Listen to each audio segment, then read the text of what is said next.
Welcome to AFMC TV. I'm Robin Linder. The goal of that is to maximize people's quality of life, right? You want to make sure that your housing is affordable in your community. We have to think about vaccines in a way that we haven't thought about them before. I had a lot of the legislative adults to were very creative. Down on the floor and play with their kids. AFMC TV, thanks for watching and have a great day. Welcome to AFMC TV. I'm Robin Ledbetter. Thank you for joining us. Today I have with me Jeremiah Elliot, and he is a firefighter and has been for the past 10 years, did you say? Yes. Here in Arkansas. Yes. So Jeremiah, thanks so much for being here. Thank you. Yeah, it's been great. I'm excited to be here and happy to talk about whatever you have for needs. Well, let's dive in. Yeah. So let's talk about your role with the fire department and the type of fire safety issues that you most encounter in communities. So I am an engineer on a ladder truck in a very busy part of the metropolitan area in Southwest. And basically anything that the tones hit for, whether it be a broken toe or a burning house, I'm jumping on and we're going. And when we think about fire safety from a public health perspective, how significant is the risk of that to Arkansas families today? It is substantially more dangerous than it was 30, 40 years ago. A lot of that has to do with basically just production materials that you're seeing now. And even these chairs we're sitting in versus what this chair would have looked like 20 years ago. Mm-hmm. And so the dangers of that are very high with how fast they go up in flames and stuff like that. So just products that are more flammable, that catch fire quicker. Yes, absolutely. Than they used to. Absolutely. Things are built now like a magician's flash paper versus a hardwood, solid cotton, one material. It's all foam now. And the smoke that stuff puts off is extremely more toxic than if you're just burning a log of wood. And what are the most common causes of residential fires that you're seeing?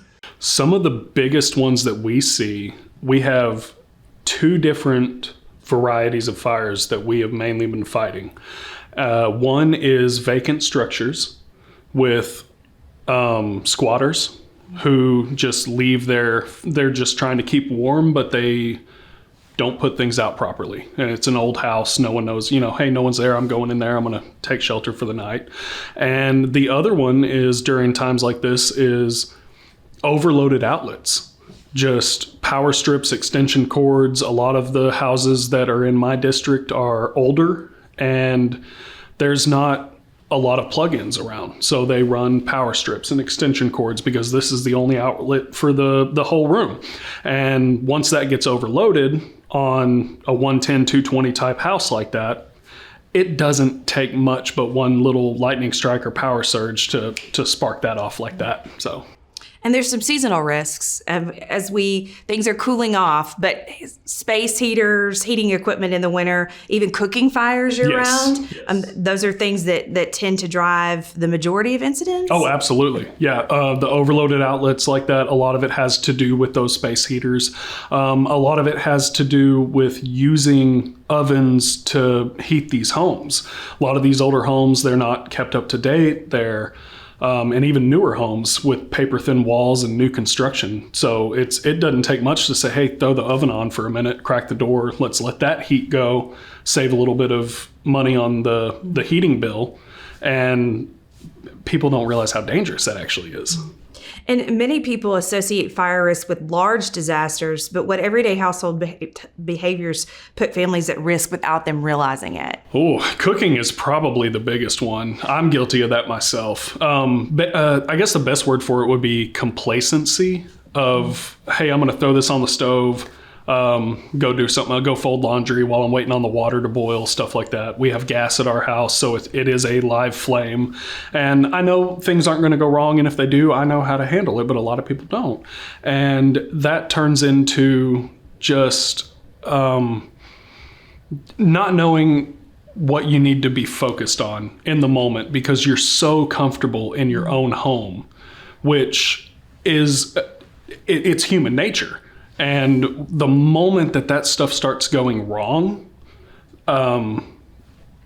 it's already too late at that point. So And you say complacency. What should smoke detectors, carbon monoxide detectors, what should that look like in a home? Every major room, it doesn't have to be in every single place that has a doorway or anything like that. But if you're going to sleep there, I always try to tell people don't keep one in the kitchen because it's always going to go off, but keep one near the kitchen. But living room, bedrooms, if you have an office that's like not generally occupied, throw one nearby, maybe in the hallway. But when we first moved into our house, there were smoke detectors everywhere because they were getting ready for sale. And a couple of them I ended up having to take down because it was like, this is too much. And they had heat sensors and they were always going off. But if you know that there's a place that may have a fire, or may have people in it, then that's where you want one. We know most fire-related deaths occur in residential settings. What tends to make those home fires more dangerous just in the home? Is it because they don't have you said complacency, but is it also because they don't have fire extinguishers or fire detectors? Lack of smoke detectors, yes. Those are big ones, but the biggest one is, like I was saying earlier, it's just the materials of it. I live in a house that was built in 1955. It may be a day and a half before I ever know it's on fire. It's original hardwood, long beams. It's going to burn long and it's going to burn hot. But the stuff now is people aren't dying from fire. They're dying from the toxins that are in the smoke of things like polyurethane foam and everything that's now been marketed to be quicker, cheaper, faster. And that's what we're sitting on right now. And burns and smoke inhalation are issues that healthcare providers treat. But how often do you see fire incidents that could have been prevented? Could most of them been prevented? Yeah, this is a tough one to say because it's pretty much every single one. I've done this for 10 years and I can probably count on both hands how many true accidents, like lightning strike level accidents, have ever happened. Pretty much everything that we run on has to do with something going wrong because somebody didn't do something right.